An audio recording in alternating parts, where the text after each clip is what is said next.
আপনার যত চাওয়া পাওয়া আছে আল্লাহর কাছে ঢেলে দেন, ইনশাআল্লাহ আল্লাহ রাব্বুল আলামিন আপনাকে খালি হাতে ফেরাবেন না ইনশাআল্লাহ। আল্লাহ পাক তো এমন করে বলেছেন যে কেউ হাত তুলেছে আল্লাহর কাছে আর আল্লাহ পাক সেটাকে খালি ফিরিয়ে দিবেন, এটাতে আল্লাহ লজ্জা বোধ হয়। কথা বুঝতে পারছেন? আমাদের যাদের অনেক সম্পদ আছে বা সামর্থ্য আছে এবং মন আছে বড়, তাদের কাছে যখন কেউ সাহায্য চায় আপনার খালি ফিরাতে লজ্জা লাগে না? আপনার মনে হয় না যে চাইলো এত করে কিভাবে না করে ফিরাই? আছে না? এমন মানুষ আছে না? আসলে দান সৎকা করার জন্য সম্পদ লাগে না, দান সৎকা করার জন্য মন লাগে। কি লাগে? মন লাগে। দেখবেন অনেক কোটিয়াল আছে মানুষ, দান সৎকা করতে পারে না, জাকাতই তো দেয় না, দান সৎকা করবে কি? বাংলাদেশে যত কোটিপতিগুলো আছে সবার থেকে জাকাত নেওয়া শুরু করলে এদেশে কোনো দারিদ্রতা বলে কিছু থাকবে না ইনশাআল্লাহ, থাকবেই না, এটাই বাস্তব। কে উদ্ধার করবে সেই টাকা? ইমাম মাহাদি আসলে করবে ইনশাআল্লাহ, ঈসা ইবনে মারিয়াম আসলে করবে ইনশাআল্লাহ। তখন কে জাকাত না দিয়ে পার পায় তাই দেখা যায়। একটা ব্যক্তি পাওয়া যাবে না জাকাত না দিয়ে পার পায়। অবশ্য তখন এমন একটা যুগ আসবে যে মানুষ জাকাতের টাকা নিয়ে ঘুরবে, কিন্তু নেওয়ার মতো মানুষ পায়, সবাই সচ্ছল। আল্লাহ পাক সে সুদিন ফিরায় আনুক, আমিন। এটা বলছিলাম যে সৎকা করার জন্য মন লাগে, আপনার টাকা লাগে না। এখন আসেন, কেউ যদি আমাদের কাছে এভাবে চায় আমরা খালি ফিরাতে লজ্জাবোধ করি। আল্লাহ পাক বলছেন যে আমার কাছে যখন বান্দা কিছু চায় তার হাতটাকে আমি খালি ফিরাই দেবো, এটাতে আমি লজ্জাবোধ করি। দোয়া করলে কয়েকটা বিষয় একটা হবেই, হয় আপনি সাথে সাথে সেটা পাবেন, না হলে একটু দেরিতে পাবেন, না হলে আল্লাহ পাক সেটা জমা করে রাখবেন পরকালের জন্য। পরকালে যখন আপনি দাঁড়াবেন আল্লাহর সামনে, আল্লাহ বলবেন দুনিয়াতে তুমি এই বিষয়গুলো চেয়েছিলে, আমি দুনিয়াতে দেই নাই, পরকালে তোমার জন্য সঞ্চিত রেখেছি, এখন না। তখন মানুষ কি বলবো জানেন? আমরা বলবো যে আল্লাহ দুনিয়াতে কিছু যদি না পাইতাম, আজকেই সব দিতে, তাহলেই তো বেশি বেশি দোয়া করার অভ্যাস তৈরি করেন, বেশি বেশি দোয়া করেন। দোয়াই ইবাদত, আর দোয়া হল ইবাদা, দোয়াই ইবাদত। দোয়া করতে থাকেন, ইনশাআল্লাহ দেখবেন আল্লাহর সাথে আপনার সম্পর্ক গাঢ় হবে। যার সাথে আল্লাহর সম্পর্ক যত বেশি গাঢ় হবে, ইনশাআল্লাহ সে তত বেশি পরকালের বাসিন্দা হবে, দুনিয়ার বাসিন্দা কম হবে। আল্লাহ পাকে নূর এবং মারিফত অর্জন করতে পারবে ইনশাআল্লাহ তাআলা। এবারে আমরা কি করব? এবার মিনিমাম 2 রাকাত নামাজ পড়ার চেষ্টা করেন। রাতের সালাত 2 রাকাত করে আপনি 2, 4, 6, 8, 10, 12, 20 পড়তেই থাকতে পারেন, কোনো সমস্যা না। কিন্তু মিনিমাম 2 রাকাত নামাজ তাহাজ্জুদ আপনি পড়ার চেষ্টা করেন। পড়া যাবে না? আর নামাজটাকে তাড়াহুড়া করবেন না, কাইন্ডলি আল্লাহর ওয়াস্তে তাড়াহুড়া করবেন। রিল্যাক্সে কেরাত করেন, রুকুতে সময় দেন, সেজদায় সময় দেন, 2 সেজদার মাঝখানে সময় দেন, শেষ বৈঠকে দোয়াগুলো করেন, তারপর ধীর স্থিরভাবে সালাম ফিরান, হাত তুলে দোয়া করেন, সময় দেন। কারণ আমি কি বলছি, সূরা জারিয়াতে 56 নম্বর আয়াতে আল্লাহ পাক বলেছেন দুনিয়াতে পাঠিয়েছি শুধু আল্লাহর ইবাদত করার জন্য। তো যে কারণে এসেছি, এটাতে এত তাড়া কিসের? অনেক মসজিদে নামাজ পড়লে মনে হয় ইমাম সাহেবকে বলি যে আপনার কি পেশাব পায়খানার চাপ নিয়ে নামাজ পড়ান?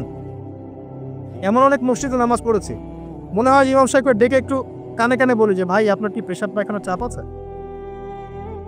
মানে 4 রাকাত নামাজ 3 মিনিটে শেষ, 4 রাকাত নামাজ 4 মিনিটে শেষ, এত তাড়াহুড়ার কি আছে? হ্যাঁ, জামাতে নামাজ সংক্ষিপ্ত করতো, তাই বলে কি এত সংক্ষিপ্ত নাকি? রুকু করার টাইম পাওয়া যায় না, সেজদা করার টাইম পাওয়া যায় না? নামাজে ধীর স্থিরতা এবং খুশুটা খুব ইম্পর্টেন্ট। নামাজে কোথায় হাত বাঁধলেন এটা নিয়ে তর্ক না করে, নামাজের একাগ্রতা, মনোযোগ কতটুকু আসছে এটা নিয়ে তর্ক করে। ভিতরের রুহটাই আসল, আধ্যাত্মিকতাটাই আসল। হ্যাঁ, একজন ভাই হাত বেঁধেছে মনে করেন এখানে, কেউ বেঁধেছে এখানে, এটা নিয়ে ঝগড়া করেন। দেখেন নামাজে কতটুকু ফোকাস, মনোযোগ কতটুকু থাকছে, কতটুকু নামাজে আপনি দোয়া করতে শিখছেন, সেজদায় আল্লাহকে পাইতে শিখছেন। নামাজ পড়ে কি ফিল হচ্ছে যে আমি আল্লাহর সাথে কথা বলছি, আল্লাহ আমাকে তো শুনছে? আমরা তো মেকানিক্যাল নামাজ অভ্যস্ত এখন, মানে দুনিয়ার কাজের চাপ এত বেশি, জাস্ট মসজিদে যাবো, ঢুকবো, বেরো, চলে আসবো, হাজিরা দিতে আসছি মনে হয়, সিগনেচার করবো, চলে যান, আপনি এমন। এত তারা কিসের ভাই? ওমা খালাকতুল জিন্না ওয়াল ইনসা ইল্লা লিয়াবুদুন, শুধু ইবাদত করার জন্যই সৃষ্টি করেছে তোমাদেরকে। তো মসজিদে তো তাড়াহুড়া কেন? রিল্যাক্স থাকেন, মসজিদে রিল্যাক্সে নামাজ পড়েন, সময় নেন। ফজরের নামাজ পড়ার আগে আপনি বাসার থেকে 2 রাকাত সুন্নত পড়ে আসতে পারেন, এটা আর একটা ভালো আমল। কারণ নবী সাল্লাল্লাহু আলাইহি ওয়াসাল্লাম সুন্নত নামাজগুলো কি করতেন? বাসায় করতেন। এতে বাসার মধ্যে বরকত হবে, শয়তান দূর হয়ে যাবে। এই যে তাহাজ্জুদ আপনি 2, 4, 8, 10 যত পারেন পড়েন, মিনিমাম 2 রাকাত পড়েন, ধীর স্থিরভাবে পড়েন। নামাজ শেষ করে আবার আল্লাহর কাছে দোয়া করেন, দেখবেন যে ইনশাআল্লাহ আপনার দোয়া কবুল হবে। আর দোয়া যে কবুল হয় এটা আপনি নিজেই বুঝতে পারবেন, নিজেই বুঝবেন, কারো কাছে দেওয়া লাগবে না।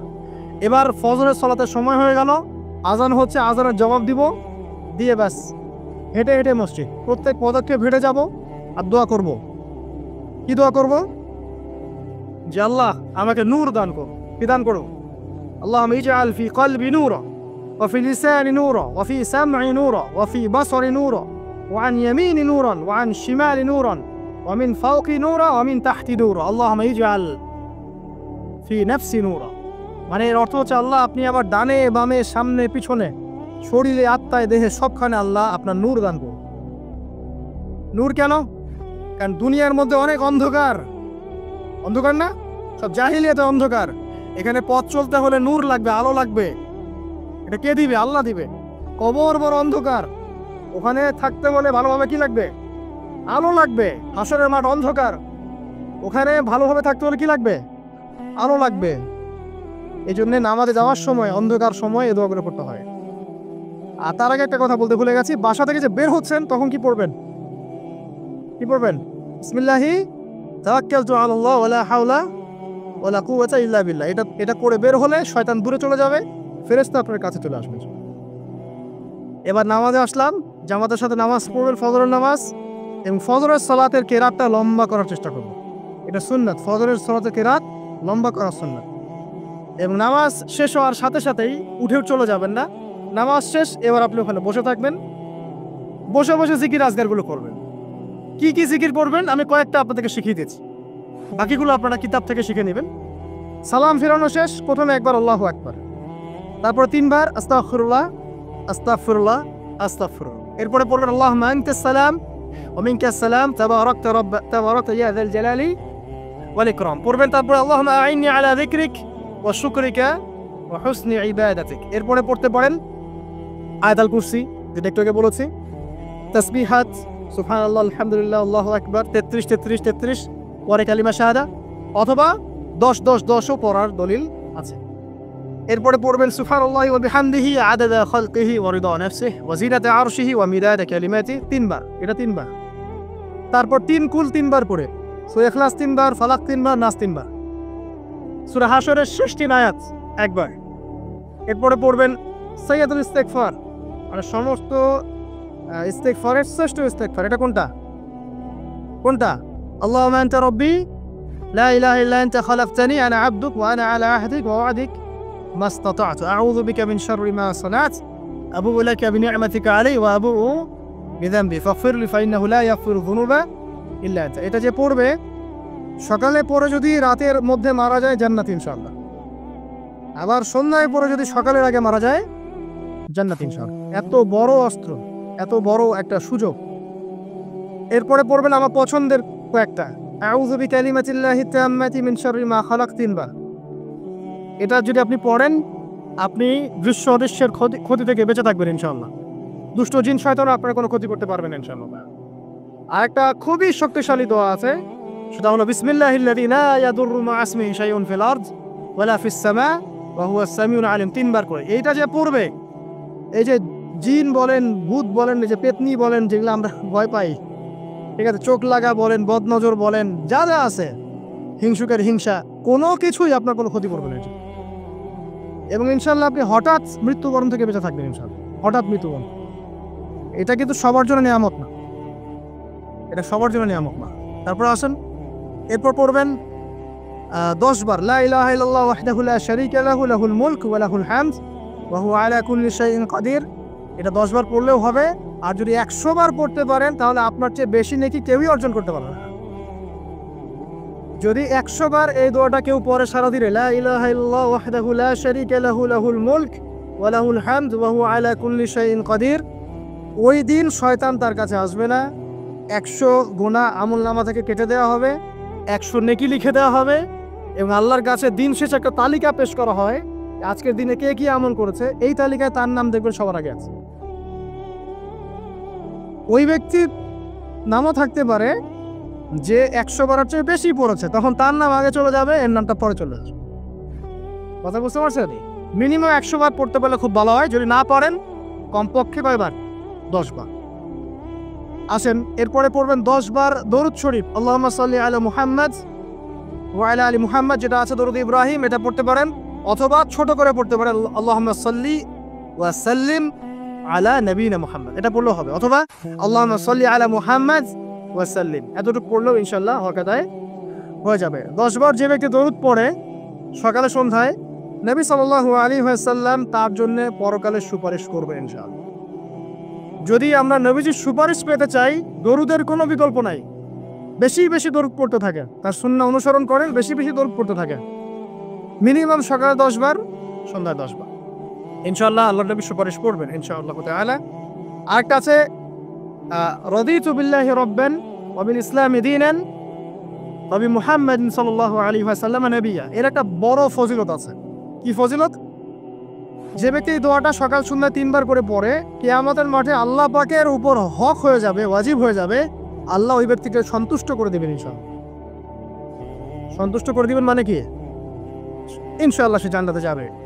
আরেকটা আছে, এটা বলে শেষ করি, হাসবি আল্লাহু লা ইলাহা ইল্লাহু আলাইহি তাওয়াক্কালতু ওয়া হুয়া রাব্বুল আরশিল আযীম, এটা পড়তে হবে 7 বার। কয়বার?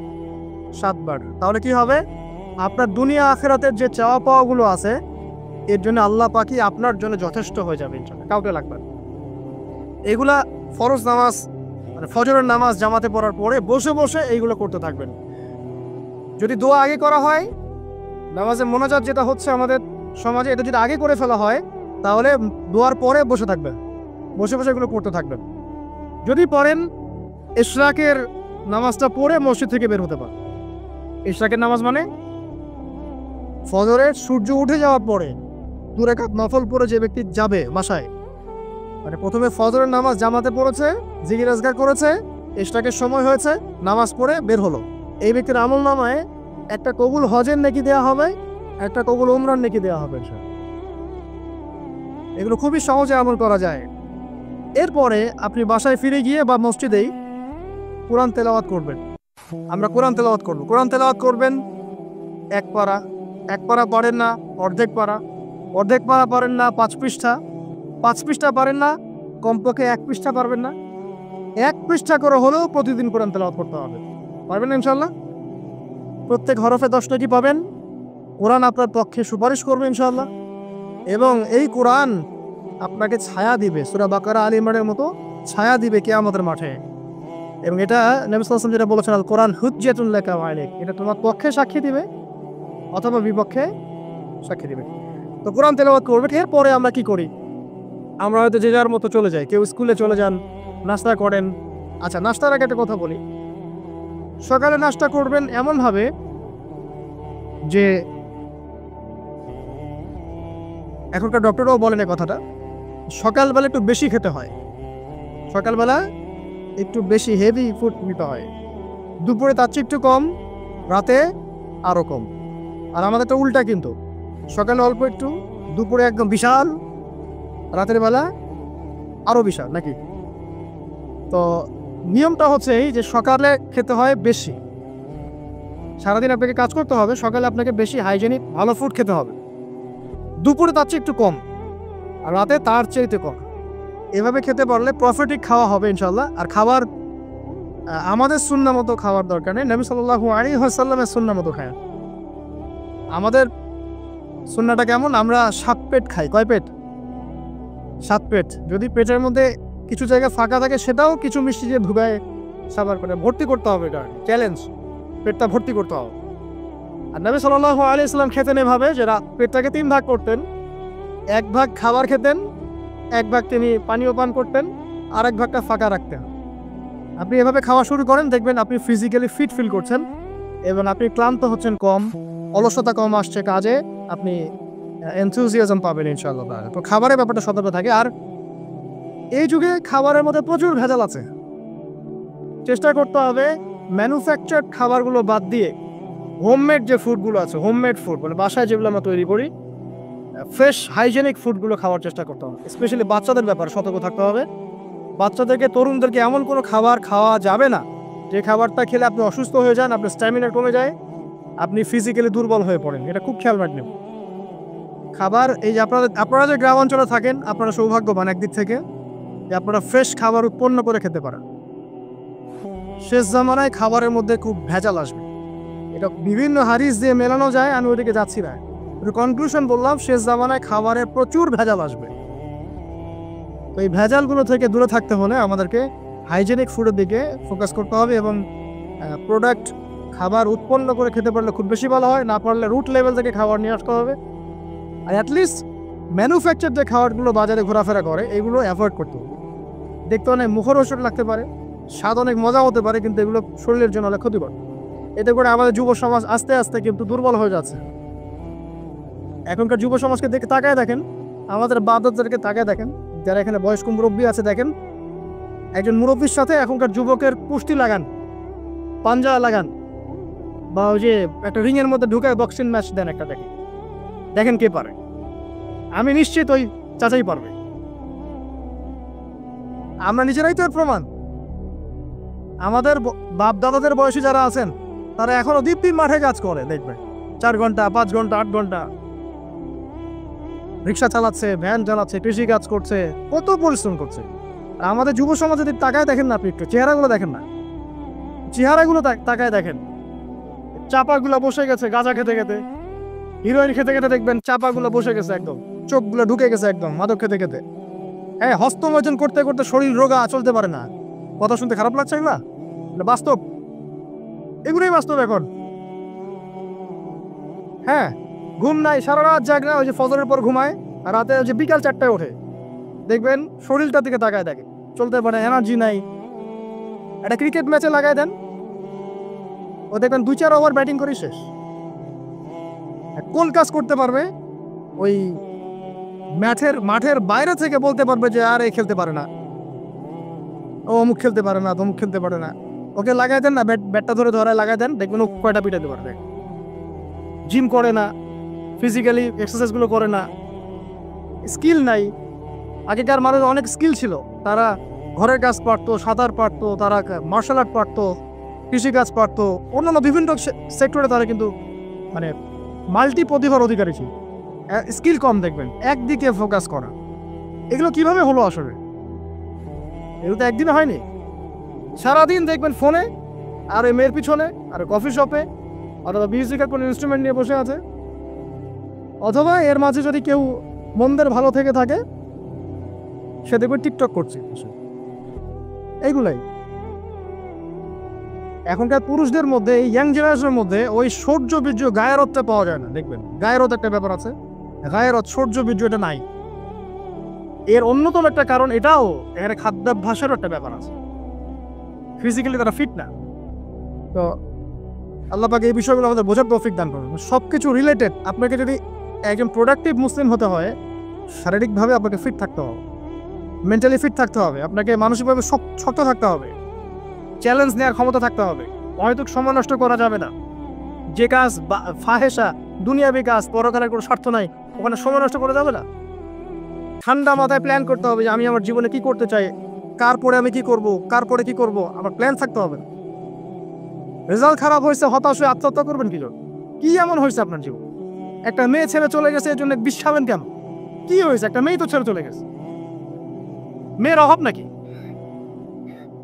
বোরখা পরা মেয়েরাও তো এখন কিস করে, দেখেন বোরখা পরা মেয়েগুলো দেখেন রাস্তাঘাটে যে নায়কের হাত ধরে চুমু খাচ্ছে। অনলাইনে দেখে আসলাম। ওই যে বলছিলাম যে সব বোরখা পরা মেয়ের মধ্যেই আপনার ইয়ে থাকে না, দিনদারিতে থাকে না। সব বোরখা পরা মেয়ের মধ্যেই কিন্তু দিনদারিতে থাকে না। তো বোরখা থেকে পাগল হওয়ার দরকার নেই এত। এবং সে বলছে আমার জীবন সার্থক। মানে একজন গায়রে মাহরাম ব্যক্তিকে, ফিল্ম স্টার একজন গায়রে মাহরাম ব্যক্তি, তাকে সে হাত ধরে চুমু খেয়ে বলছে তার জীবন সার্থক। কোন প্রজন্ম লালন করে কবরে যাচ্ছে ওরা চিন্তা করেন একটু? এখন আশ্চর্য একটা বিষয়। আর এগুলো আমরা প্রমোট করছি অনলাইনের মধ্য দিয়ে, যে কোনো অনলাইনে দেখবেন এটা চলছে রাতারাতি। মানে এগুলো উস্কানো হচ্ছে। আমাদেরকে শোনেন, আমাদেরকে এগুলো এইসব পাপের মধ্যে এমনভাবে নিয়ে আসা হচ্ছে যে মনে হচ্ছে এগুলো স্বাভাবিক। এক সময় একটা মেয়ে যদি রেপ হতো, মানুষের মাথা ব্যথা শুরু হয়ে যেত, অফিস আদালত কোর্ট কাছারি করে একাকার করে ফেলতাম। এখন রেপ হতে হতে হতে হতে মনে হয় এটা স্বাভাবিক। আগে একটা মানুষ মদ পান করলে তার মধ্যে একটা ফিলিংস থাকতো আমি খারাপ কাজ করছি। এখন এই মদকে প্রমোট করতে করতে মদটাকে এত ইজি করে ফেলা হচ্ছে, মনে হচ্ছে এটা স্বাভাবিক বিষয়। মানুষ খুন করাটা আগে, একটা মানুষকে খুন করলে মানুষ মনে হতো যেটা এটা বিশাল পাপ, একটা সমাজের মানুষ ওর দিকে খারাপ চোখে তাকায় থাকতো। আর খুন হতে হতে হতে মানুষ মিডিয়াটাকে প্রমোট করছে, করতে করতে নর্মাল, এই পাপগুলোকে নর্মাল করে ফেলার ট্রেন্ডটা মিডিয়ার মধ্যে দিয়ে করা হয়েছে, স্বাভাবিকভাবে নেওয়া সব কিছু। গার্লফ্রেন্ড বয়ফ্রেন্ড অ্যাফেয়ার্সকে আগে মানুষ লুকায় লুকায় করতো, চিঠি দিলেও লুকায় লুকায়, যেটা কেউ জানতে না পারে। এখন ওপেন রাস্তায় সব, মানে এটা নর্মাল করে ফেলা হচ্ছে। আরো যে কি হবে সামনে আল্লাহ ভালো জানেন। সুবহানাল্লাহ, যারা বড় বড় শহরগুলোতে থাকি তাদের তো মানে দিন শুরু হয় আল্লাহ নাফরমানি দিয়ে, আর রাত আসে মানুষের গজব দিয়ে, মানুষের অভিশাপ দিয়ে। মেয়েরা আগে যদি বেপর্দায় চলতো লজ্জা করতো, একটা লজ্জাবোধ ছিল, যে একটা লজ্জা লাগতো যে না আমি খারাপ ভাবে চলছি, মানুষ আমাকে দেখছে কেমন লাগছে। এখন দেখবেন ও গেঞ্জি পরে হাঁটছে, মানে ফিলিংসই নাই, স্বাভাবিক, নর্মাল করে ফেলা হচ্ছে এগুলো সবকিছু। আর ছোট ছোট মেয়েগুলোকে এই পড়া হচ্ছে, ছোট ছোট বাচ্চা মেয়ে, দেখবেন কয়েকদিন পর এটাও স্বাভাবিক হয়ে যাবে। প্রতারণা, আগে মানুষ প্রতারণা করলে মানুষ মনে করতো যে আমাকে মানুষ প্রতারক মনে করতে পারে, একটা চক্ষু লজ্জা কাজ করতো। এখন সেই চক্ষু লজ্জা নাই, নর্মাল।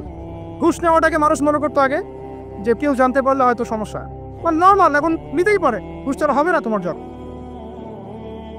করাপশনে মানুষ গেলে মানুষ ভয় করতো যদি জেনে যায় আমার চাকরি থাকবে না। এখন নর্মাল, ও বড় করাপ্টেড, তার চেয়ে ছোটটা আরেকটু কম, তার চেয়ে ছোটটা আরেকটু কম, একটা চক্র সবকিছু, এভরিবডি ইনভলভ এর মধ্যে, টপ টু বটম সবাই ইনভলভ। এরকম সিচুয়েশনে আমরা কিভাবে দিন নিয়ে পালন করবো যদি সত্য না হই? সব চলে যাচ্ছে, আজ থেকে সব চলে যাচ্ছে। একটা সময় ছিল একজন মুসলিম ব্যক্তিকে অন্যায়ভাবে মেরে ফেলবে, একজন মুসলিম নারীকে অন্যায়ভাবে রেপ করবে, মানুষ চিন্তাই করতে পারে। একজন মুসলিম নারীর সম্ভ্রম বাঁচানোর জন্য এই ভারতবর্ষে সশস্ত্র যুদ্ধ হয়েছে বিন কাসিমের নেতৃত্বে, একটা মেয়ের ইজ্জত বাঁচানোর ইস্যুকে কেন্দ্র করে। এখন লক্ষ লক্ষ মুসলিম মেয়ের ইজ্জত নষ্ট করা হচ্ছে, কারো কোনো ফিলিংস নাই, স্বাভাবিক। একটা রাষ্ট্রদূতকে হত্যা করেছিল তাবুক যুদ্ধের সময়, নবী সাল্লাল্লাহু আলাইহি ওয়াসাল্লাম 30,000 সৈন্য নিয়ে ধাওয়া করেছিলেন। এত বড় সাহস, আমার রাষ্ট্রদূতকে হত্যা করো?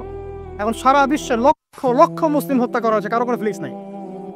মানে আমি বুঝাতে যাচ্ছি আপনাদেরকে, সব কিছুকে নর্মাল করে ফেলা হয়েছে।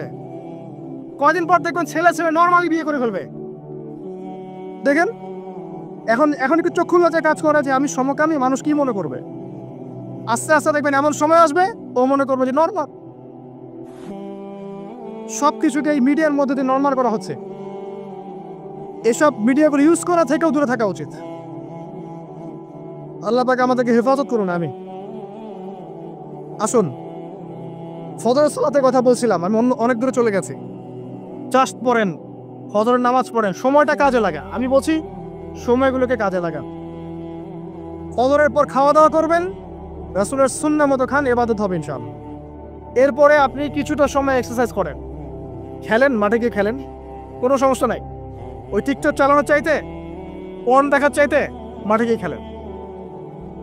মাঠে ফুটবল খেলেন আধা ঘন্টা, বা ক্রিকেট খেলেন, বা এমন কোনো খেলা খেলেন যে খেলাটাতে আপনার শারীরিক কসরত হচ্ছে, তাও খেলেন। অথবা এগুলোতে সুযোগ না থাকলে আপনি চলে যান জিমে গিয়ে জিম করেন, ফিজিক্যালি কাজ করেন। অথবা মাঠে গিয়ে আপনার বাবাকে সাহায্য করেন, আপনার বাবা যে গেছে মাঠে তাকে সাহায্য করেন। আল্লাহ পাক আমাদেরকে তৌফিকের আয়াত করুন, আমিন। ফিজিক্যালি ফিট থাকার চেষ্টা করা হোক। এরপরে আসেন, সকাল 10টার দিকে যখন চলে আসবো আমরা, তখন আমরা চেষ্টা করবো 2 রাকাত চাশতের নামাজ পড়ার জন্য, বা সলাত দুহা যেটাকে বলা হয়। সলাত দুহা যে ব্যক্তি পড়বে তার রিজিক আল্লাহর পক্ষ থেকে বরকত নেমে আসবে ইনশাআল্লাহ। এরপর কি করবেন? এরপর আমরা হয় কেউ যাব স্কুলে, কেউ কলেজে, কেউ হয়তো অফিসে, কেউ ব্যবসায়। আমরা এখন সবাই আমাদের কর্মক্ষেত্রে যাব। যারা শিক্ষাক্ষেত্রে যাব স্টুডেন্ট হিসেবে, তারা চেষ্টা করব কি, আমরা চেষ্টা করব যে আমরা যে জ্ঞানটা অর্জন করছি এই জ্ঞানটাকে যেন ইসলামের কল্যাণে কাজে লাগাতে পারি। আপনি জেনারেল লাইনেই পড়েন আর মাদ্রাসা লাইনেই পড়েন, একই নসিহত। আর যারা মাদ্রাসা লাইনে পড়বেন, সকালবেলা উঠে মাদ্রাসায় যাবেন, তারা নিঃসন্দেহে আল্লাহর বাছাইকৃত বান্দা, সৌভাগ্যবান বান্দা। তাদের উচিত হবে না দিনের জ্ঞানটাকে দুনিয়ার জন্য ব্যয় করা। তাদের উপর বেশি দায়িত্ব পড়তে হবে যে তারা যেন দিনের জ্ঞানটাকে দিয়ে আল্লাহর জমিনে দিনটার প্রচার এবং প্রসার ঘটায়। আল্লাহ পাক তাদেরকে কবুল করুন, আমরা দোয়া করি। তো তো পড়াশোনা করতে যারা যাব আমরা এই চিন্তা করে যাব, যারা পড়াতে যাব তারাও চিন্তা করব যে এমন কিছু শেখাবো যেটা শিখলে আমার স্টুডেন্টের পরকালটা টিকবে, দুনিয়াতেও কল্যাণ হবে, পরকালটাও টিকবে ইনশাআল্লাহ। জেনারেল নলেজগুলো খুব ইম্পর্টেন্ট। ইসলামিক নলেজগুলোর সাথে সাথে আমাদেরকে অবশ্যই ইংরেজি বলেন, সায়েন্স বলেন, এই যে আপনার ম্যাথামেটিক্স বলেন, পলিটিক্যাল সায়েন্স বলেন, জিও পলিটিক্স বলেন, ইকোনমিক্স বলেন, মেডিকেল সায়েন্স বলেন বা ইঞ্জিনিয়ারিং বলেন, এগুলো পড়তে হবে, জানতে হবে। না জানলে আমরা কি করব, আমরা কিন্তু বহির্বিশ্ব থেকে ছিটকায় চলে আসবো, আমরা কিন্তু ওদেরকে চ্যালেঞ্জ করতে পারবো না। তো এই জন্য কোরআন সুন্নাহ জ্ঞানের সাথে এই জ্ঞানগুলোও লাগবে। অতএব যে যেখানে পড়াশোনা করছেন অনেস্টির সাথে পড়াশোনা করেন, আপনার জ্ঞানটাকে ইসলামের কল্যাণে কাজে লাগানোর চেষ্টা করুন ইনশাআল্লাহ। এটা গেল এডুকেশন সেক্টর। যারা আমরা ব্যবসায় যাব, রাতে তাহাজ্জুদ পড়েছি, ফজর জামাতে পড়েছি, ইশরাক পড়েছি, এখন কি ব্যবসায় গিয়ে মাপে কম দিব? ওখানে ইবাদত নাই, ওখানে ব্যবসায় মাপে কম দেওয়া যাবে না। ওখানে কি আমি মাল মজুত করব? ওখানে কি আমি মালের মধ্যে পণ্যে ভেজাল দিব, মিশাবো? একজন সৎ এবং অনেস্ট ব্যবসায়ী, নবীজি বলছেন সাল্লাল্লাহু আলাইহি ওয়াসাল্লাম, একজন সৎ এবং অনেস্ট ব্যবসায়ী কিয়ামতের মাঠে নবীদের সাথে থাকবে ইনশাআল্লাহ। আর যারা মাপে ভেজাল দিবে, অন্যে ভেজাল দিবে, অন্যকে ঠকাবে, নবীজি বলছেন মান ওয়াশানা ফালাইসা মিন্না, যে ব্যক্তি মানুষের সাথে ধোঁকাবাজি করে, প্রতারণা করে, মাপে কম দেয়, ঠকায়, মজুত করে, জনগণকে কষ্ট দেয়, গভর্নমেন্টকে চাপে ফেলে, এরা আমাদের উম্মতের অন্তর্ভুক্ত। ওদের ব্যবসা করলেই যে পার পেয়ে যাবে এমন নয়, ব্যবসা করতে হবে করার মতো আমানতদারিতার সাথে, অবশ্যই মাপ ঠিক রাখতে হবে, মজুতদারি করা যাবে না, আমাদের পণ্যে ভেজাল মিক্স করা যাবে না, কৃত্রিম সংকট তৈরি করা যাবে না। এগুলো যদি করেন তাহলে আপনার নাম যেমন উম্মতে মুহাম্মাদি থেকে কাটা পড়ে যায়, দুনিয়াতে আল্লাহর পক্ষ থেকে দুইটা আযাব আসে। এক হচ্ছে ওই জনগণের মধ্যে, ওই জনসমষ্টির মধ্যে দুর্ভিক্ষ নেমে আসতে পারে এবং বৃষ্টিপাত বন্ধ হয়ে যেতে পারে। আরেকটা হচ্ছে ওই জনগণের উপরে জালেম শাসককে আল্লাহ পাক চাপিয়ে দিবেন। এটা আযাব কাদের কারণে আসলো? ব্যবসায়ী, এক শ্রেণীর ব্যবসায়ীর কারণে আসলো। কিছু কিছু মানুষের ফলে সারা নেশন সাফার করে। যেমন এই যে যারা দেখবেন অনলাইন অফলাইনের মধ্যে অশ্লীলতা ছড়িয়ে বেড়াচ্ছে, নোংরামি, ফাহেসা, বেপরদামি এগুলো ছড়িয়ে বেড়াচ্ছে, এদের কারণে সমাজের মধ্যে এমন সব রোগ ব্যাধি আসবে যেগুলো আগে আমরা নামও শুনি নাই। হাদিস, যারা মুসলিম সমাজের মধ্যে মানে বাদ্যযন্ত্রকে হালাল মনে করে নিবে, মদকে হালাল মনে করে নিবে, জেনাকে হালাল মনে করে নিবে, এইসব মানুষদের কারণে ভূমি ধসের আযাব আসবে এবং আকৃতি পরিবর্তনের আযাব আসবে। শেষ জামানার হাদিসগুলো পড়ে দেখেন। তো এখানে পাপ করছে এক শ্রেণীর মানুষ, ফলাফল ভোগ করছে সবাই। সো যারা ভালো মানুষ তাদের উচিত হবে এগুলোকে প্রোটেক্ট করা, ডিফেন্ড করা। আর আমাদের কাছে এরাই রকস্টার, যারা মুসলিম সমাজের মধ্যে বেপরদামি, অশ্লীলতা, ফাহেসা এগুলো ছড়িয়ে দিচ্ছে, জেনা, এরা আমাদের আইডল। এখন ওদের পোস্টার বাসায় লাগিয়ে রাখে, ওদের সাথে একবার দেখা করতে পারলে জীবন সার্থক হয়ে যায়। আল্লাহর কাছে ওদের কি দাম আছে যতক্ষণ না তওবা করে ফিরে আসছে? একজন ভ্যান চালক, একজন ইমানদার ভ্যান চালক, রিক্সা চালক যে 5 ওয়াক্ত নামাজ পড়ে, সে আল্লাহর কাছে ওর চেয়ে অনেক বেশি সম্মানিত। ওই ভ্যান চালকের কাছে কি অটোগ্রাফ নেন আপনি? রিক্সাওয়ালার কাছে কি অটোগ্রাফ নেন? এইসব এই হ্যামিগনের বাসিওয়ালার পিছনে না গিয়ে এরা যুব সমাজকে টেনে নিয়ে যাচ্ছে অশ্লীলতার দিকে, ফাহেসা কাজের দিকে, বেফাস কাজ, কোনো পরকালীন কোনো স্বার্থ নাই। বিনোদনের নামে, সংস্কৃতির নামে এরা মানুষকে দিকে টেনে নিয়ে যাচ্ছে। আর আমাদের যুব সমাজ, তোমাদেরকে আমি আইডল দেখাবো ইনশাল্লাহ পরের লেকচারগুলোতে। খালিদ বিন ওয়ালিদ তোমার আইডল, আলী ইবনে আবি তালিব তোমাদের আইডল, মুহাম্মদ সাল্লাল্লাহু আলাইহি ওয়াসাল্লাম তোমার আইডল, ইমাম হুসাইন তোমার আইডল, মোহাম্মদ বিন কাসিম তোমার আইডল, তারেক বিন জিয়াদ তোমার আইডল, ওমর ইবনে খাত্তাব তোমার আইডল। আইডল খুঁজে পাও না তোমরা জীবনে আইডল খুঁজে পাও না? কাকে ফলো করবা? একজনের নাম বলবো, একজন মুহাম্মদ সাল্লাল্লাহু আলাইহি ওয়াসাল্লামের পরে একজনের নাম যদি বলতে বলেন আমাকে, আলী রাদিয়াল্লাহু আনহুর জীবনী পড়ো যাও, আলী ইবনে আবি তালিব রাদিয়াল্লাহু আনহুর জীবনী পড়ো যাও, গিয়ে দেখো তোমার আইডল এখানে বসে আছে, লুকিয়ে আছে। তাদের মধ্যে ছিল ব্যক্তিত্ব, শৌর্যবীর্য, আনুগত্য, জ্ঞান, প্রজ্ঞা, দিন প্রতিষ্ঠার তামান্না, জিহাদ, এবং তারা বদর, উহুদ, খন্দক, খায়বার করেছে। শেষ পর্যায়ে যখন তাদেরকে মৃত্যুবরণ করতে হয়েছে, তখনও তাদেরকে সামন থেকে কেউ আক্রমণ করতে পারে না, পিছন থেকে আক্রমণ করতে হয়েছে।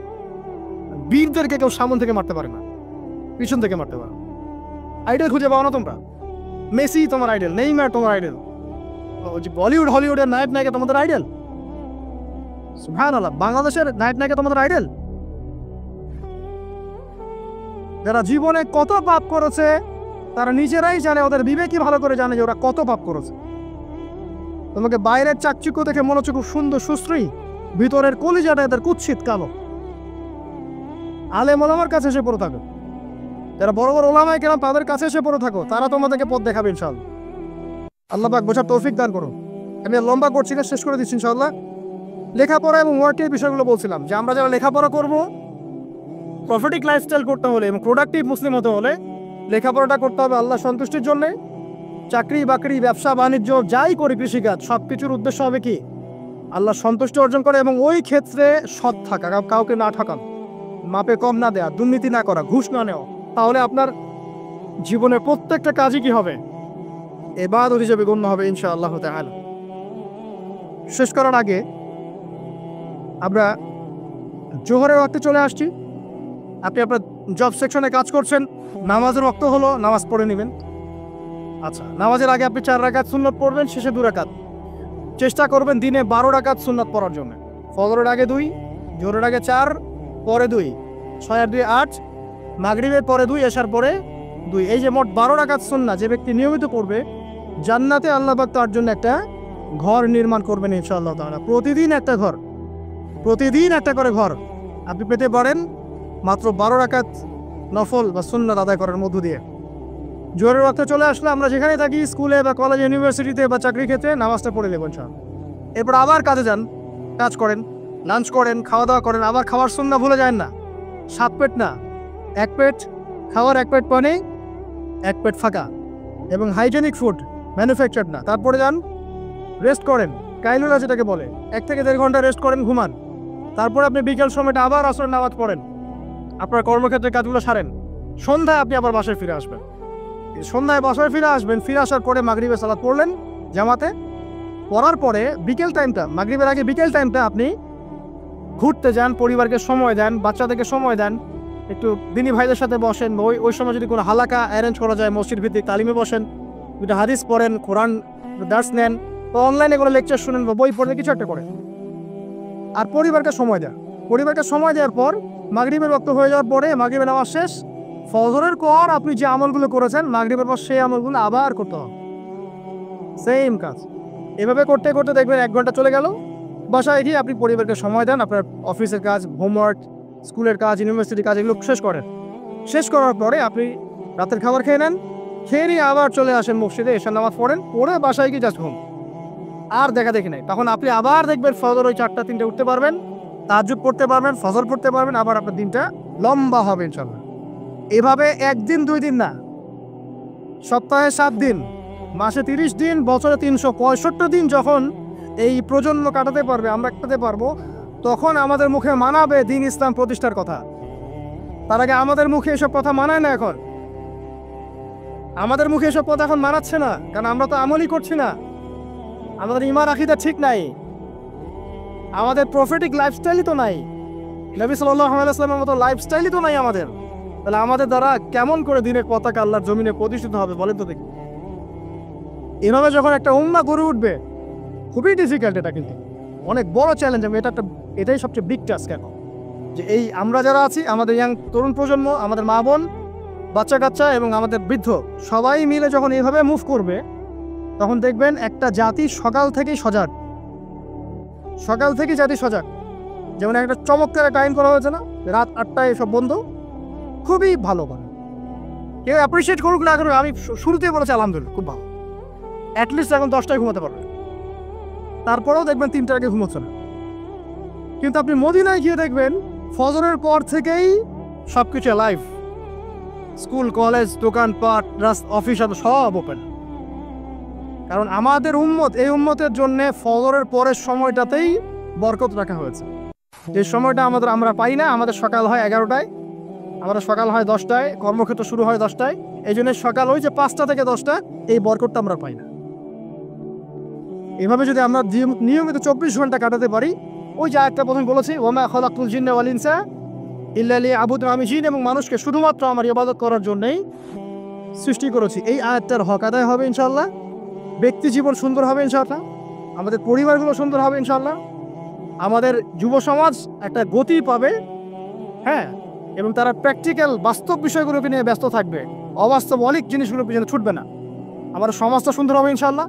আস্তে আস্তে দেখবেন উম্মার একটা বড় বড় অংশ ইনশাআল্লাহ আযজা ওয়া জাল আগামী দিনগুলোতে দিনকে এগিয়ে নেওয়ার জন্য এবং দিনকে আল্লাহর জমিনে প্রতিষ্ঠার জন্য শক্তি, মেধা, মনন, তাদের এনথুজিয়াজম সব কিছু আল্লাহর সন্তুষ্টির জন্য ঢেলে দেওয়ার প্রয়াস পাবে ইনশাআল্লাহ।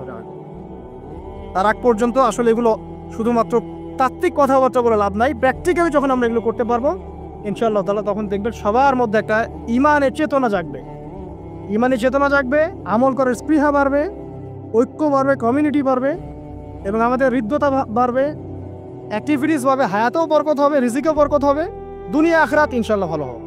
এবং দেখবেন অ্যাজ এ নেশন আমরা সবাই ভালো করবো ইনশাআল্লাহ তাআলা। বিশ্বের বুকে আমরা মাথা তুলে সত্যিকার অর্থেই দাঁড়াতে পারবো ইনশাআল্লাহ তাআলা। আল্লাহ পাক আমাদের সবাইকে তৌফিক ইনায়াত করুন, আমিন। আজকে আমি আর লম্বা করছি না, আকুলু কাউলি হাযা আস্তাগফিরুল্লাহ লি ওয়া লাকুম ওয়া লিসাইরিল মুসলিমিন। বারাকাল্লাহু লানা ওয়া লাকুম বিল আয়াতিল হাকীম ইন্নাহু তাআলা জাওয়াদুন কারীম রাউফুর রহিম।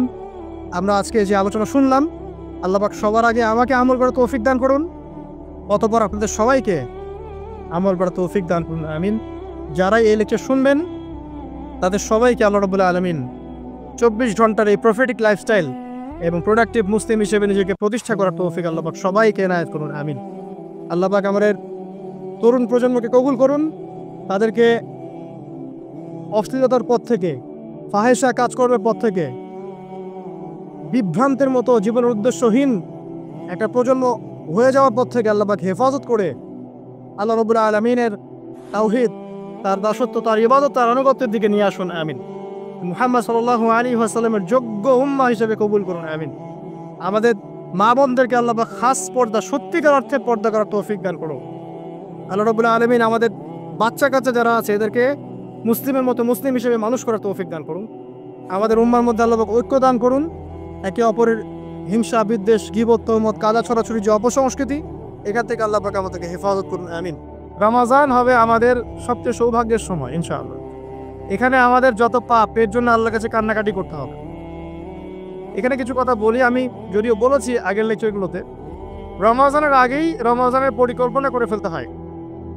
আপনার নামাজের টার্গেট করে নেন, ইভেন জীবনে কত রাকাত নামাজ কাজা করেছেন হিসেব করে নেন, চেষ্টা করেন কাজাগুলো আদায় করার জন্য। যদিও ভাই খালেস তওবা করলে আল্লাহ মাফ করে দিতে পারেন, তারপরে অনেক স্কলার বলেছেন যদি কেউ আদায় করতে চায় সে করতে পারে, আল্লাহ খুশি হবেন ইনশাআল্লাহ।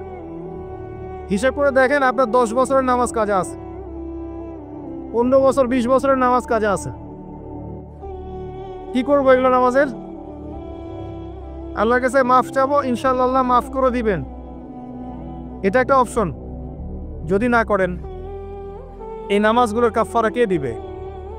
এই নামাজগুলো কি টাকা পয়সা হিসেব করে হুজুরকে খাওয়ালে হবে? এখন এক নতুন একটা সুন্নত বের করছে, মানুষ মারা গেলে হুজুরকে ডেকে বলে আমার আব্বা 10 বছর নামাজ পড়ে নাই, হুজুর কত টাকা দিলে নামাজগুলো কাজা হবে? হুজুরও বলে হ্যাঁ, প্রত্যেক নামাজের জন্য যদি 500 করে দেন আমি ওয়াক্ত হিসাব করে পড়ে দিব। তো এদিকে দুই দিক থেকে তার লাভ, সে অর্থ পেল, নামাজ পড়লো, তার নিজের নেকি হলো, তার বাবার কিছু হবে। তো এভাবে কি হবে? আদায় করতে হবে। আরেকটা সহজ বুদ্ধি আছে, একটা না দুইটা। আল্লাহ পাক আমাদেরকে তৌফিক দান করুন, জামাতে নামাজ পড়া। যখন আপনি জামাতে এক ওয়াক্ত নামাজ পড়ছেন, আপনি 25 বা 27 ওয়াক্তের নেকি পাচ্ছেন। এখানে আপনি ক্যালকুলেশন মিলাতে পারবেন। একটা হচ্ছে বেশি বেশি নফল নামাজ পড়া, ফরজের ঘাটতিগুলো আল্লাহ পাক নফল দিয়ে পূরণ করবেন ইনশাআল্লাহ। আরেকটা অপশন আছে ওমরা করা। কেন বললাম ওমরা করা? ওমরা করতে গেলে আপনি কাবা ঘরে হারামে নামাজ পড়বেন, আবার যদি আপনি মদিনা জিয়ারত করতে যান সেখানেও কিন্তু নববীতে নামাজ পড়বেন। সেখানে 1 রাকাত নামাজ পড়লে আপনি 1000 রাকাতের নেকি পাচ্ছেন, নাকি ভাই ঠিক বলছি না? 1 রাকাতে, নববীতে 1 রাকাতে 1000 না, 50,000, দুটো হাদিস আছে, যাই হোক অনেক বেশি নাকি হবে। আর হারামে 1 লাখ, হারামে 1 রাকাত পড়লে 1 লক্ষ নাকি হবে। তো ওখানে হারামে যদি আমি 2 রাকাত নামাজ পড়ি বা একটা ফরজ পড়ি তাহলে 1 লাখ ফরজ হচ্ছে। কথা কি বুঝতে পারছেন? এটা একটা অপশন কাফারা দেওয়ার। আল্লাহ পাক আমাদেরকে তৌফিক দান করুন, আমিন। তো নিজের আমল নামার হিসেব করতে হবে। ঠান্ডা মাথায় রাত্রেবেলা ঘুমানোর আগে চিন্তা করেন। ওয়াল্লাহি আমি চিন্তা করছি এটা, ওয়াল্লাহি চিন্তা করেন আপনার জীবনে যখন থেকে আপনার ভালো মন্দ বোঝার ক্ষমতা হয়েছে, ঠান্ডা মাথায় রিকল করার চেষ্টা করেন আপনার মেমোরিকে, যে আপনি কি কি বড় বড় পাপ করেছেন। পারা যাবে? একটা খাতা নেন সামনে, নিয়ে লিখেন যে আমি 10টা বান্ধবীর সাথে প্রেম করেছি, বড় পাপ তো যে না। আমি মদ খেয়েছি বন্ধুদের সাথে, আমি গুন্ডাগিরি করেছি, একজনের হাতে রক কেটে দিয়েছি, পায়ে রক কেটে দিয়েছি, আছে না এগুলো আমল নামে মানুষের? আমি রিলিফের মাল মেরে খেয়েছি, আমি বোনের সম্পত্তি অধিকার দেইনি, পিতা মাতাকে আমি বৃদ্ধাশ্রমে পাঠিয়েছি, আমি এটা করেছি ওটা করেছি, হিসাব করা যাবে না? এগুলো তো করেছি আর করি নাই। আমি নামাজ পড়ি নাই এতদিন, এত ওয়াক্ত, আমি যাকাত দেই নাই, আমি রোজা রাখি নাই, পারা যাবে না? আমরা না করলে কি হবে? লেখা আছে না, দেখানো হবে না? সে ব্যক্তি বুদ্ধিমান যে নিজের হিসাব নিজে নিয়ে নিল দুনিয়ায়। এই জায়গায় আছেন, নিজের হিসাব নিজে নিয়ে নেন দুনিয়ায়। এবার আপনি দেখবেন যে আপনার আমার পাপগুলো 2 ভাগে বিভক্ত। একটা হচ্ছে আল্লাহর সাথে জড়িত, আর একটা মানুষের সাথে জড়িত। আল্লাহর সাথে যেগুলো জড়িত ইনশাআল্লাহ 2 রাকাত নামাজ, অনলি 2 রাকাত নামাজ ওযু করে এসে মুখলেস ভাবে আদায় করে চোখের পানি ফেলে দিয়ে শেষ রাতে আল্লাহকে বলা, আল্লাহ আমি এই পাপ করেছি, আল্লাহ আমাকে মাফ করুন। আল্লাহ রাব্বুল আলামিনের জন্য এটা মুহূর্তের ব্যাপার, আপনার সমস্ত পাপকে আল্লাহ পাক নেকি দিয়ে পরিবর্তন করে দিবেন ইনশাআল্লাহ। সূরা ফুরকানের শেষের দিকে আছে, ইল্লা মান তাবা ওয়া আমানা ওয়া আমিলা আমালান সালিহান ফাউলাইকা ইউবাদদিলুল্লাহু সাইয়্যাতিহিম হাসানাত। যারা তওবা করবে, ঈমান নিয়ে আসবে এবং আমলে সালেহ করবে, আমি আল্লাহ তাদের সমস্ত গুনাহগুলোকে নেকি দিয়ে পরিবর্তন করে দিব ইনশাআল্লাহ। আর এক শ্রেণীর পাপ পাবেন, সেটা হলো বান্দার সাথে জড়িত। এটা আল্লাহর কাছে মাফ চেয়ে লাভ নাই। আমাকে এসে বলতে হবে ভাই আপনাকে গালি দিয়েছি মাফ করে দেন, আমার আপনার কাছে গিয়ে বলতে হবে ভাই আপনার গীবত করেছি আমাকে মাফ করে দেন। আপনি আরেক ভাইয়ের কাছে গিয়ে বলবেন ভাই আপনার টাকা আমি মেরে খেয়েছিলাম, টাকা নেন, শোধ করে নেন। প্রতিবেশীকে বলতে হবে ভাই জমি নিয়ে নেন, জমি আমি মেরে খেয়েছিলাম।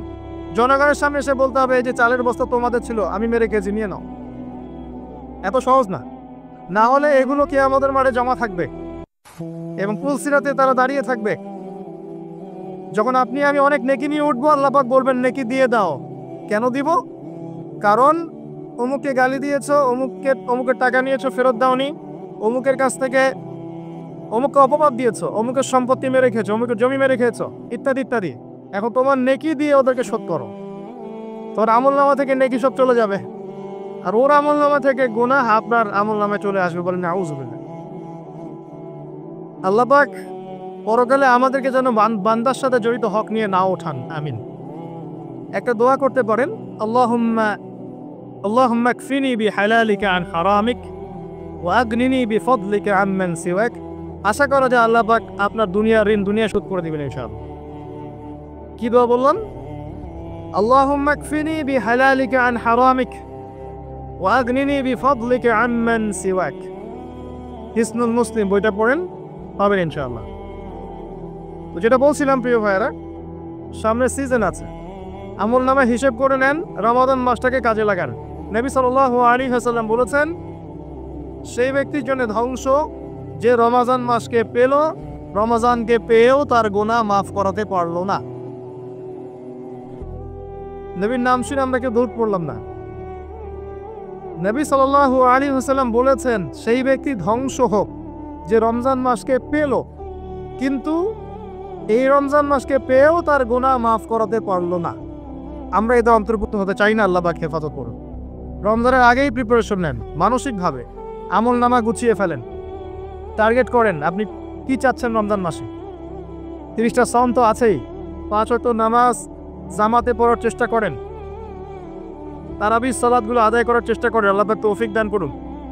অন্তত একটা বার কোরআনকে খতম করার চেষ্টা করেন। প্রতিদিন এক পারা করে পড়লে খতম হবে, পারা যাবে না? যারা পড়তে জানি না এখনই পড়া শিখে নেন, 1 মাস আছে পড়া শিখে নেন। রমজান মাসে মসজিদ ভিত্তিক কোরআন শিক্ষার তালিম এবং কোর্স চালু করেন, মানুষকে কোরআন শিখান। 5 ওয়াক্ত নামাজের পরে দারসে হাদিস চালু করেন, মানুষকে হাদিস শেখান। মহিলাদের জন্য, মা বোনদের জন্য কোরআন শিক্ষার ব্যবস্থা করেন, ওদেরকে বাসায় শেখান।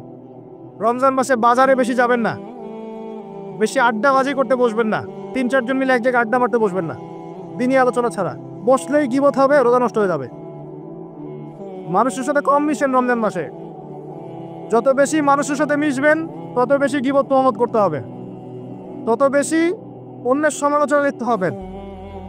আলাইকুম আনফুসাকুম ভুলে যাবেন, মানুষকে নিয়ে ব্যস্ত হয়ে থাকবেন এবং অন্তরে নূর নষ্ট হয়ে যাবে। মানুষের সাথে জড়িত পাপ কাঁধে চলে আসবে। কম মিশেন আল্লাহর ওয়াস্তে, রমজান মাসে কম মিশেন, কম বাজারে যান। বাজারে যায়েন না, গেলে দ্রুত চলে আসেন। যদি প্রয়োজনে যেতেই হয় দ্রুত চলে আসেন। চেষ্টা করেন মাসের বাজার আগেই করে রাখতে, ঈদের বাজার আগে করে রাখতে। এই শেষের দশক, স্পেশালি লাইলাতুল কদর যেখানে থাকে, এই দশক মানুষ বাজারে কাটায়। বাঙালি মুসলিম এই দশকটা বাজারে কাটায়, ইল্লা মাশাআল্লাহ। আর মা বোনদের তো খবর নাই, এটা তো মার্কেটেই বেশি ঘুরে বেড়াবে দেখবেন। আর এত বেশি ইফতারের আইটেম করতে যায় না যে এই খাওয়ার পিছনে আপনার সময় চলে যায়। যদি সারাদিন রোজা রাখার পরে 10টা আইটেম নিয়ে বসে ইফতার করতে, আসলে রোজা আমাকে আত্মশুদ্ধি শেখাইলো না। সেহরিতে যদি 20টা আইটেম থাকে, মনে হয় এটা আমার জীবনের শেষ খাবার, খাইতে পারবো না, তাহলে সমস্যা। এই রোজা আমার কোনো আত্মশুদ্ধি করবে না। কথাগুলো খারাপ লাগতে পারে কিন্তু বাস্তব। আপনি রমজান মাসকে ফিকির করেন, রমজানের ফিকির করেন। এই রমজান মাসে যাকাতগুলো দিয়ে দেন। যাকাত দিবেন না, এলাকার না, দেশের অর্থনীতি সমৃদ্ধ হবে না। যাকাত, শুধু যাকাত দেন, অনলি যাকাত। দেখবেন ইকোনমিক সেকশনে দিন দিন উন্নতি করছি আমরা। যাকাত সবাই দিতে শুরু করেন, দেখবেন সমাজে একটা মানুষ খুঁজে পাবেন না যে না খেয়ে মারা যায়, ইনশাআল্লাহ তাআলা। আল্লাহ পাক এর মধ্যেই ইসলামিক ইকোনমিক্স রেখেছেন। ধনীর সম্পদে গরিবের হক। এটাতে করে সম্পদ ঘুরতে থাকবে হাত থেকে হাতে, হাত থেকে হাতে। এতে করে সবাই খেয়ে পরে বাঁচবে। যখন আপনি সুদে যাবেন তখন এক শ্রেণীর মানুষ খাবে, আর এক শ্রেণীর মানুষ দরিদ্রতার অতল তলে চলে যাবে। এটা বাস্তবতা। এটা দেশের ক্ষেত্রে না, বিশ্বের ক্ষেত্রেও দেখবেন বিশ্বের একটা শ্রেণী দিন দিন ধনী হচ্ছে, আর একটা শ্রেণী দিন দিন গরিব হচ্ছে। কারণ কি জানেন? রিবা, সুদ। রমজানের এই ফিকিরগুলো করেন। আল্লাহ পাক তৌফিক দান করুন যেন এই রমজানে আমরা আমাদের সমস্ত গুনাহগুলোকে মাফ করিয়ে নিতে পারি, আমিন। এবং বেশি বেশি সামর্থ্য থাকলে দিনের দাওয়াতি কাজ করেন। রমজান মাসে মানুষকে আল্লাহর দিকে ডাকেন।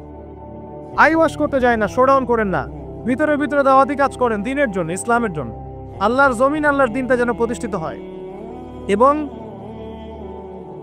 এতিমের ভরণ পোষণের দায়িত্ব নেন, বিধবার খোঁজ খবর নেন, অসহায় যারা বৃদ্ধ বৃদ্ধা আছে এদের পাশে দাঁড়ান, সাদাকাতুল ফিতরগুলো দিয়ে দেন। রমজান মাসে সবাই সাম্যের হাত বাড়ান। আল্লাহর ওয়াস্তে রমজানটাকে কাজে লাগান। কে জানে এরপরে রমজান নাও পেতে পারেন। আর বিশ্বে যা শুরু হয়েছে, কোন দিন যে বিশ্ব পারমাণবিক বোমার মধ্যে চলে যায় আল্লাহ ভালো জানেন। আল্লাহ ভালো জানেন। এটা সম্ভাবনা নাই এমন নয়, সমূহ সম্ভাবনা আছে, সমূহ সম্ভাবনা। দেখতে থাকেন কি হতে থাকে ফিউচার। এবার আসেন, আমি যে কথাগুলো বলছিলাম, জ্ঞান অর্জনের পরে আমল, এরপরে হচ্ছে আপনার আত্মশুদ্ধি। আত্মশুদ্ধির কয়েকটা মাধ্যম আমি বলে দেই। বেশি বেশি কোরআন তেলাওয়াত, বেশি বেশি আল্লাহর জিকির, বেশি বেশি মৌতের স্মরণ, বেশি বেশি পরকালের ফিকির। পারা যাবে ইনশাআল্লাহ। এবং কম কম কথা বলা, কম কম খাওয়া, কম কম ঘুমানো, কম কম মানুষের সাথে মেশা। পারা যাবে? এগুলো আত্মশুদ্ধির জন্য দরকার আছে। এবং আত্মশুদ্ধিওয়ালা মানুষদের সহবতে গিয়ে থাকা। পারা যায়? আল্লাহ পাক তৌফিক দান করবে। এরপরে আসবেন বেসিক কাজে। আপনার ইকোনমি হালাল কিনা দেখেন। হারাম রিজিককে ঘরে ঢুকতে দিয়েন না, সুদকে ঢুকতে দিয়েন না। আল্লাহর ওয়াস্তে হাত জোর করে অনুরোধ করছি, সুদকে ঢুকতে দিয়েন না। ছেড়ে দেন, আল্লাহ রিজিকের দায়িত্ব নেবেন। ওয়ারযুকুহু মিন হাইসু লা ইয়াহতাসিব, এমন উৎস থেকে আল্লাহ আপনাকে রিজিক দিবেন আপনি কল্পনা করতে পারবেন না। আপনি মনে করেন না রিজিকের মালিক আপনি নিজেই, সুদ না খেলে আপনি রিজিক পাবেন না, এমনটা ভাবেন না। এটা ভাবার নাম হলো শিরক।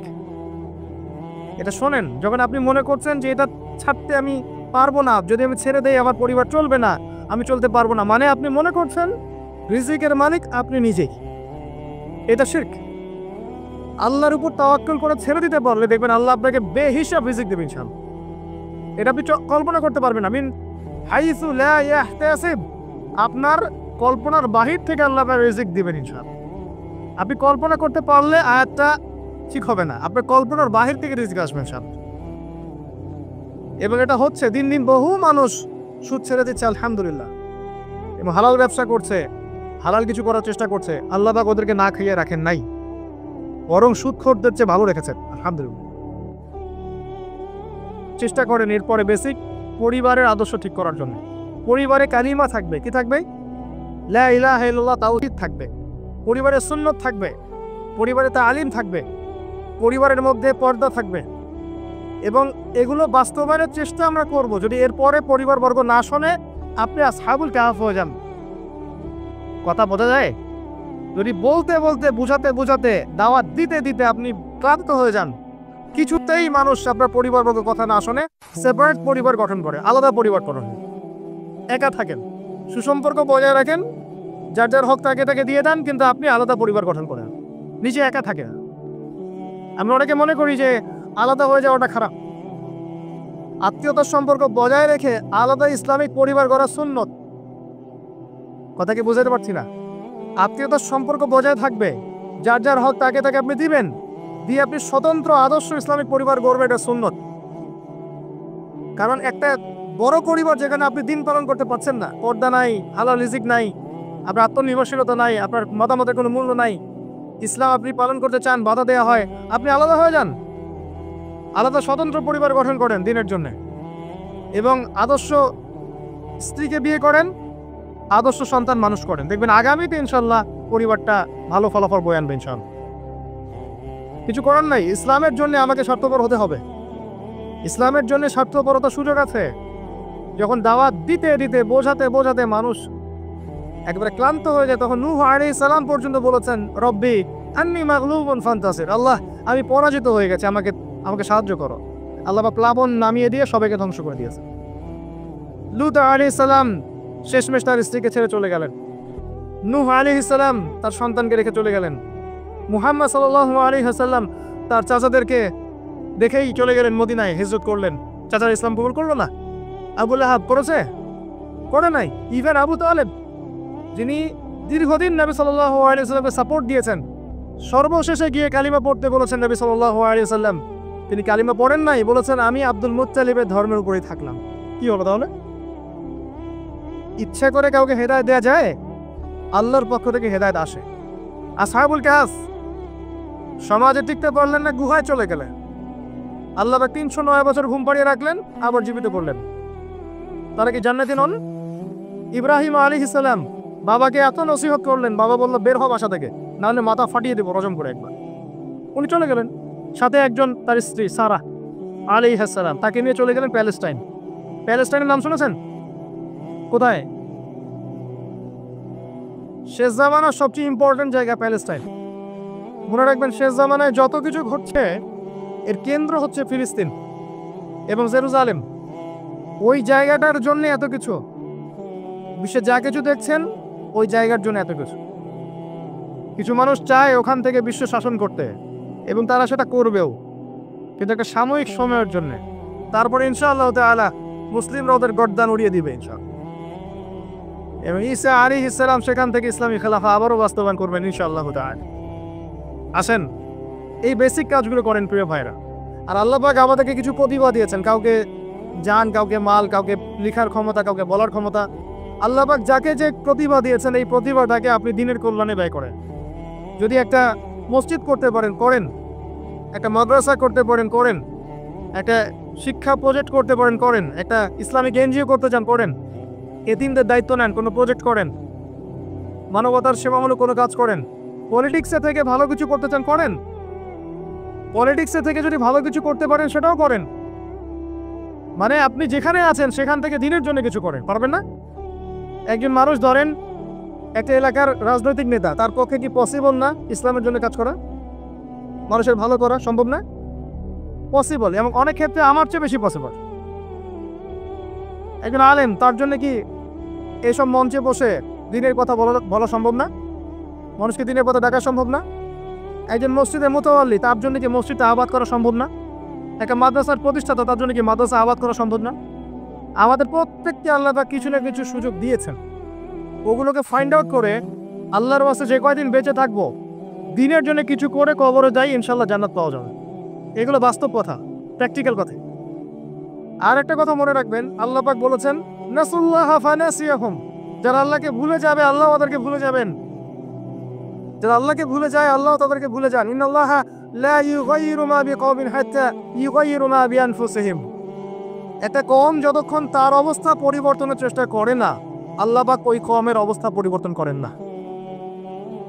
ইন তানসুরুল্লাহ ইয়ানসুরকুম ওয়া ইউসাব্বিত আকদামাকুম, তোমরা যদি আল্লাহর দ্বীনকে সাহায্য করো তবেই আল্লাহ তোমাদেরকে সাহায্য করবে, তোমাদের পদযুগল দৃঢ় রাখবে। আমার শোনেন, তোমরা যদি আল্লাহর দ্বীনকে সাহায্য করো তবেই আল্লাহ তোমাদেরকে সাহায্য করবে। এমনি এমনি সাহায্য আসবে না, আসবে না, কখনোই না। এভাবে ঘাপটি মেরে বসে থাকলে আর সবাই খারাপ হয়ে গেছে, আমি ভালো, নিজে বাঁচলে বাপের নাম, অথবা সমাজটা পচে গেছে এখন আর কিছু করা যাবে না, এইসব চিন্তা করে যারা কম্বল দিয়ে মুড়ি দিয়ে শুয়ে থাকবে তারাও ধ্বংস হয়ে যাবে এক সময়। ধ্বংস হওয়ার সময় ওরাও বাদ থাকবে না, ওরাও ধ্বংস হয়ে যাবে। তো আল্লাহর দ্বীনকে সাহায্য করেন যার যতটুকু ক্ষমতা আছে, প্রতিভা আছে, আল্লাহ পাক সামর্থ্য দিয়েছেন। আল্লাহ পাক একটা সুসংবাদ দিয়েছেন, ইয়া আইয়ুহাল্লাযীনা আমানু, হে মুমিনগণ, ওয়ালা তাহিনু ওয়ালা তাহজানু, তোমরা হীনবল হয়ো না, দুশ্চিন্তাগ্রস্ত হয়ো না। ওয়া আনতুম লা আলাউনা, তোমরাই বিজয়ী হবে ইনশাআল্লাহ। ইন কুনতুম মুমিনিন, যদি প্রকৃত অর্থে তোমরা মুমিন হয়ে থাকো, যদি তোমরা প্রকৃত অর্থে মুমিন হয়ে থাকো তোমরাই বিজয়ী হবে ইনশাআল্লাহ। হীনবল হয়ো না, দুশ্চিন্তাগ্রস্ত হয়ো না। আল্লাহ পাক আরো আয়াতে বলেছেন, তোমরা কি ভেবেছো এমনি এমনি জান্নাতে চলে যাবে? যতক্ষণ না আল্লাহ পাক তোমাদেরকে পরীক্ষা করছেন, যতক্ষণ না আল্লাহ পাক দেখে নিচ্ছেন কে তোমাদের মধ্যে সবর করনেওয়ালা আর প্রচেষ্টা চালানেওয়ালা, তোমরা কি ভেবেছো এমনি এমনি জান্নাতে চলে যাবে? সো এগুলো হচ্ছে বাস্তব কথা। এবার আসেন, এখন আমরা যে পরিস্থিতির মধ্যে আছি এখান থেকে পুরোপুরি উত্তরণ সম্ভব না, ফুল স্টপ। যা দেখছেন ফিতনা ফাসাদ, যা দেখছেন ব্যক্তিগত জীবনে, পারিবারিক জীবনে, সোশ্যালি, ইকোনমিক্যালি, জিওপলিটিক্যালি, এই ফিতনা ফাসাদগুলো থেকে পুরোপুরি রিকভার করা এখন সম্ভব না। এবং এটা আইএমএ জাহিলিয়াতে সেই জাহিলিয়াতগুলোকে হার মানাচ্ছে দিন দিন। এখানে নবী সাল্লাল্লাহু আলাইহি ওয়াসাল্লামের সিরাত বা জীবনী এটা ঘেটে দেখবেন তিনি কিভাবে সমাজ সংস্কার করেছেন, ওটাই পথ পদ্ধতি, এর বাইরে কোনো পথ নাই। আর একটা দিন যাবে আর আপনার কাছে মনে হবে গতকালটা আজকের দিনের চেয়ে ভালো ছিল। যত দিন যাবে আলামাতুস সাআহ, আখিরুজ জামানের সাইনগুলো আরো প্রকাশিত হতে থাকবে। মানুষ মারা যাবে, মানুষ বেশি বেশি মরবে, মহামারীতে হোক, হত্যাকাণ্ডে হোক, যুদ্ধে হোক, মানুষ মরবে বেশি বেশি সামনে। উলামায়ে কেরামের সংখ্যা কমতে থাকবে, জাহেলদের সংখ্যা বাড়বে। যত দিন যাবে আল্লাহর প্রাকৃতিক গজবগুলো বাড়বে, ভূমিকম্প বলেন, মহামারী বলেন, জলোচ্ছ্বাস বলেন, ভূমিধস বলেন, আকৃতি পরিবর্তন বলেন, এগুলো বাড়বে। যত দিন যাবে হালাল রিজিক সংকীর্ণ হবে, জিনা বাড়বে, মাদক বাড়বে, মানুষ জিনা করবে হালাল মনে করে, মাদক খাবে হালাল মনে করে। যত দিন যাবে মেয়েদের সংখ্যা বাড়বে, পুরুষরা কমতে থাকবে, এবং ছেলেরা মেয়ের পোশাক পরে ঘুরবে, মেয়েরা ছেলের পোশাক পরে ঘুরবে। যত দিন যাবে ফাংশনাল জায়গাগুলোতে মেয়েরা চলে আসবে, ছেলেরা পিছিয়ে পড়বে। যতদিন যাবে যুদ্ধ বিগ্রহ বাড়বে, এবং সামনের যুদ্ধগুলো প্রথম ওয়ার্ল্ড ওয়ার, সেকেন্ড ওয়ার্ল্ড ওয়ারকে হার মানাবে।